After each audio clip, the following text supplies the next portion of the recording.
ini ada sunnah-sunnah terkait dengan kurban. Sunnah-sunnah terkait dengan kurban. Setiap dikerjakan sunnah-sunnah ini pahalanya banyak, Pak.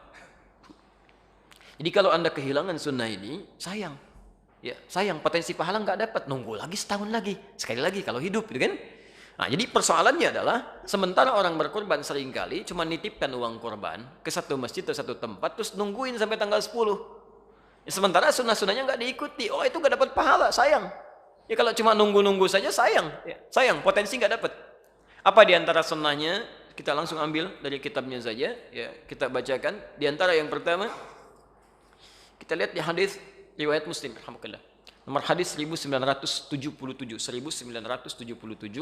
bab yang ke-39. Ya. Jilid yang ke-7, halaman 152. Untuk pembukanya. Baik, sunnah pertama. Jadi Anda kalau nanti mau berkorban, tolong garis bawahi betul ini ya. Bismillahirrahmanirrahim. Bab, satu pembahasan.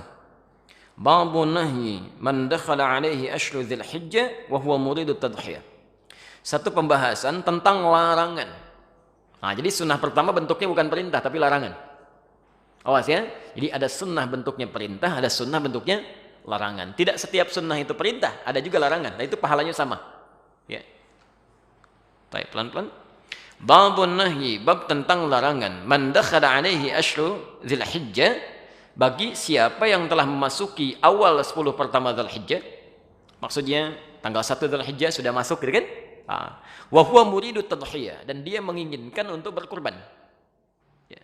Jadi ada orang yang memang sudah punya rencana untuk berkurban. Kalau Anda sudah punya rencana, sudah disiapkan, hewan sudah mau dibeli, kan? Maka sejak tanggal 1 Dzulhijjah, sunnah pertama, ayakhudha min sya'rihi aw adharihi syai'a. Nahyun an ya'khudha min sya'rihi aw adharihi syai'a. Itu ada larangan memotong kuku dan seluruh rambut yang melekat pada tubuhnya.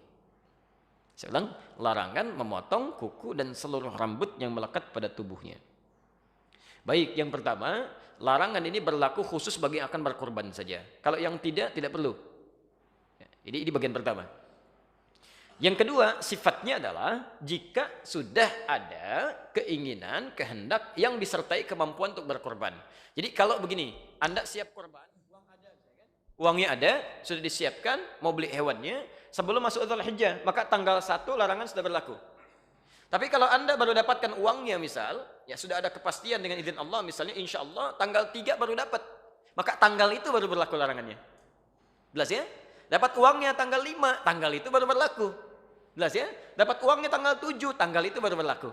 Dapat uangnya tanggal 10, tidak berlaku hukumnya. Jelas ya? Tidak berlaku hukumnya. Karena ini hanya berlaku dari tanggal 1 sampai dengan menjelang akan dipotong hewan korbannya. Ya. Jelas sampai sini? Taib. Sifat larangan ini, sifatnya bukan wajib. Awas. Jadi kalau Anda misalnya lakukan pun, misal saya mau potong kuku saja, ya, dosa sih tidak, cuma kehilangan banyak pahala. Jelas ya? Kehilangan banyak potensi pahala. Nanti kita akan lihat apa maksudnya, kenapa dilarang potong kuku dan rambut. Ya. Kenapa dilarang potong kuku dan rambut. Yang ketiga, perhatikan betul ya, ini sering keliru di sini. Sering keliru. Hadis ini jelas menunjukkan dari semua kalimatnya, bahkan nanti runtutan keterangannya, yang dimaksud larangan itu berlaku pada orang, bukan pada hewannya. Bukan pada hewan. Nah, ini ada kekeliruan-kekeliruan yang menyebar di masyarakat, menunjukkan bahwa, nanti saya perjelas lebih jauh di siaran yang lain, bahwa ada sementara mengartikan yang dilarang itu adalah memotong kuku dan bulu hewan kurbannya. Ini yang jadi fatal, kesalahan ini terjadi, maaf, adanya proses penerjemahan, khususnya di Indonesia, yang punya kebiasaan buruk. Jadi penerjemah ini kadang-kadang penerbitnya membagi-bagi terjemahan nih. Ya. Ini misalnya Sahih Muslim nih, dibagikan ke sekian orang, 3 orang terjemahkan. 3 orang ini kan kapabilitasnya berbeda-beda.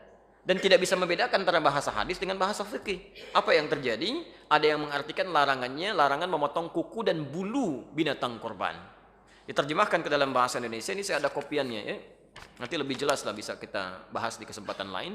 Ini diterjemahkan ke dalam bahasa Indonesia, ya di halaman 899 ditulis kitab kurban dan disandarkan pada seorang syekh yang sangat populer sekali. Ya, syekhnya nggak salah, yang salah yang terjemahkan. Ya, terjemahannya, apabila 10 hari pertama telah tiba dan seorang di antara kalian bermaksud hendak berkorban, maka janganlah dia mengambil bulu dan kuku binatang korbannya. Ini sudah fatal. Fatal kesalahannya. Dan disebarkan dan orang mengamalkan ajaran yang salah. Baiknya, di mana letak kesalahannya? Satu, redaksi hadisnya menunjukkan pada orang. Disebut oleh Nabi, rambut. Pak, Ibu sekalian, mohon maaf ya, mohon maaf. Di sini rambutnya menggunakan kata basyar. Rambut itu istilah khusus yang melekat pada manusia. Kalau pada hewan, bulu. Dan lain, bulu ayam, bulu kambing, ya, bulu sapi, bulu domba. Nggak ada rambut ayam. Rambut kelinci bagus banget ya, bulu. Gitu ya. Kalau kita rambut, jelas ya? Itu bagian pertama. Yang kedua, di Sahih Muslim ini ada kita mesti belajar cara membacanya. Beda dengan baca Al-Bukhari, lain. Sahih Muslim ini ada hadis berbintang, ada hadis tidak berbintang. Kalau yang berbintang itu tandanya dia punya asbabul wurud, sebab hadis itu disampaikan. Sebab hadis ini sampai ke kita, sampai dirangkum oleh Imam Muslim, itu ada salangan beberapa sahabat yang belum tahu tentang informasi ini, mendekat ke Idul Adha itu pada masuk ke toilet, ke hammam. Ada yang cukur kumis, cukur bulu ketiak, macam-macam. Diadukan itu kepada Ibnu Musayyab yang punya hadis ini. Kata Ibnu Musayyab, "Hadza haditsun qad nusiya wa turika." Ini hadis sekarang sudah banyak orang yang lupa, banyak ditinggalkan. Kata beliau, disampaikanlah hadis ini, maksudnya orangnya. Orangnya, jangan potong kuku, jangan potong rambut. Itu orangnya, kata Ibnu Musayyab. Yang ketiga, mohon maaf, ya, secara rasional saja dengan menggunakan logika, itu mudah dipahami. Mohon maaf, nggak ada faedahnya, nggak ada kerjaan motongin kuku hewan. Bapak mau ngapain motongin kuku sapi? Dan bagaimana caranya? Begitu dipegang kakinya, nendang dianya gitu kan? Nah, itu nggak ada kerjaan motongin kuku sapi. Ya, jadi di sini ada sesuatu yang harus kita pahami lebih dalam. Dan ada maksudnya. Di sunnah yang pertama ini maksudnya supaya Allah berkenan nanti mengampuni dosa-dosa yang bersangkutan ketika hewannya disembelih. Di begitu hewan disembelih, dari ujung rambut sampai dengan ujung kuku paling bawah di kakinya, itu Allah berkenan mengampuni. Khawatir ketika belum diampuni sudah dipotong, terpisahlah bagian dari dirinya. Bersaksi di akhirat nanti, gitu kan? Nah, padahal sebagian dosa-dosanya sudah terampuni di hadapan Allah Subhanahu wa taala. Nah, ini baru sunnah yang pertama, belum bagaimana nanti sunnah memilih hewan kurbannya, sunnah cara menyembelihnya, sunnah cara membagikannya, termasuk persoalan-persoalan di dalamnya.